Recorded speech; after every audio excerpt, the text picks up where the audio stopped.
Hey everyone, I hope you're having a good night.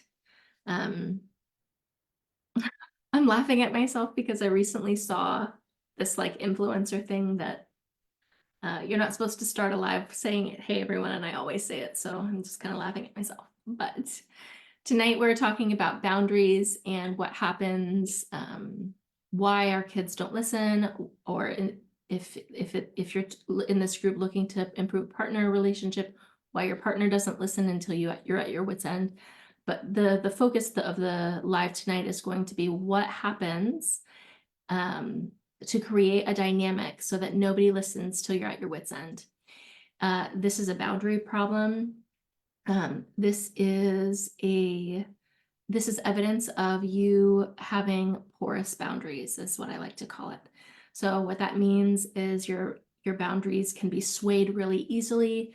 You're probably a people pleaser a little bit. You tend to probably give up some of your boundaries in order to make other people happy.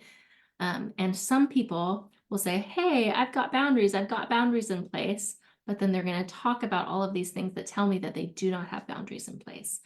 So that is for a couple of reasons. Sometimes people can communicate their boundary, but they don't know how to enforce their boundary. So in order to have an effective boundary, you need three parts.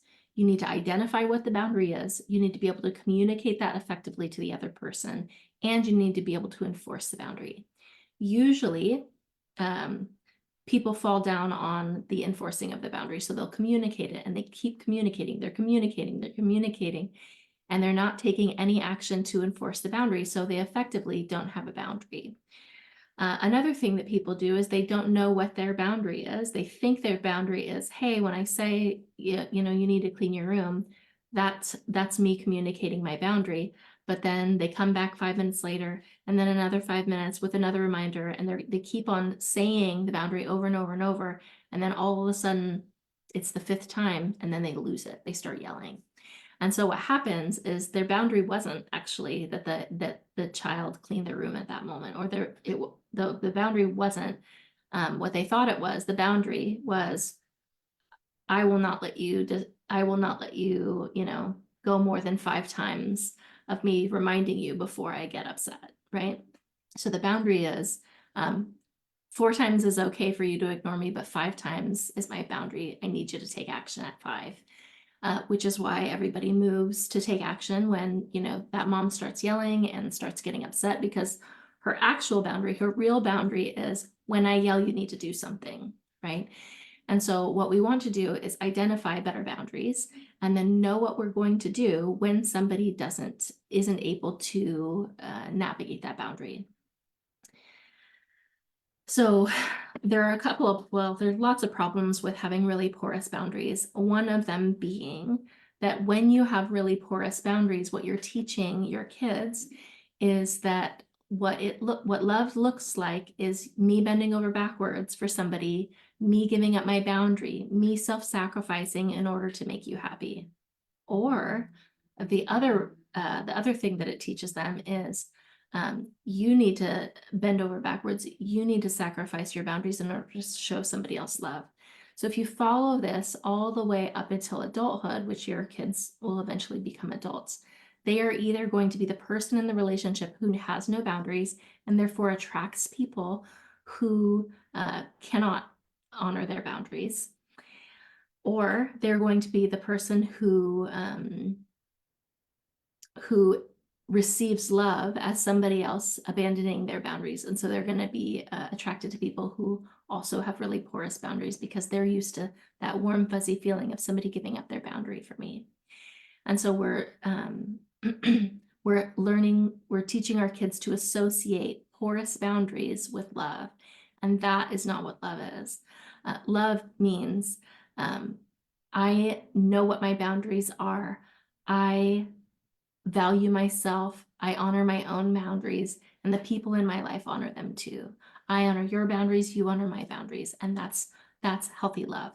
We don't want our kids to get mixed signals about love being about me not having boundaries or you not having boundaries as a form of love, because really that's disrespect. So when love gets associated with disrespect, that's where all sorts of toxic problems happen in relationships. So the way that we start shifting this pattern is we work on those 3 different steps. I can identify my boundaries very clearly. I can communicate my boundaries very clearly, and then I take action on my boundary when I have communicated it, when that other person is struggling with my boundary. In order to shift this, we need to do those 3 things, but we also need to know what actions we're going to take to enforce the boundaries. So for example, if it's time to turn off media, and I keep saying to the kids over and over, it's time to turn off media, but then media doesn't get turned off, and then I leave the room and go to the other room, it's time to turn off media, and I'm going to increasingly get more and more frustrated until I'm losing it. It's time to turn off media, and then I walk over to go turn off the media. What's happening is they're learning they don't have to do anything until the 4th or 5th time, right? We don't want that to be the case. We want to know that when I say it's time to turn off media, here's what I'm going to do when they don't get up to turn off media. And I have a plan for that. I make the plan for that in my calm state, in my green zone, not in my red zone, because I've allowed them to violate my boundary 4 times. I'm stating the boundary once and enforcing it once. When I do it that way, I can state the boundary in my green zone and I can enforce the boundary in my green zone. So then we're not getting stuck in that place of, well, you're yelling at me, you're this, you're that. No, we state the boundary in our green zone, we enforce the boundary in our green zone. The other thing that we need to do, especially if you're one of those people who has people-pleasing tendencies and you have porous boundaries for that reason, you need to sort of do a mental shift so that you can recognize that sometimes love is not warm and fuzzy. Sometimes what love means is actually being kind versus being nice, and enforcing the boundary so that I can teach you what real love is versus teaching you that love is self-abandonment, right? So there's a difference between nice and kind. Nice is we keep everybody comfortable and we don't rock the boat, and we keep everything sort of happy and surface level. That's what being nice is about. Being kind is doing the right thing, doing the hard thing, even though it's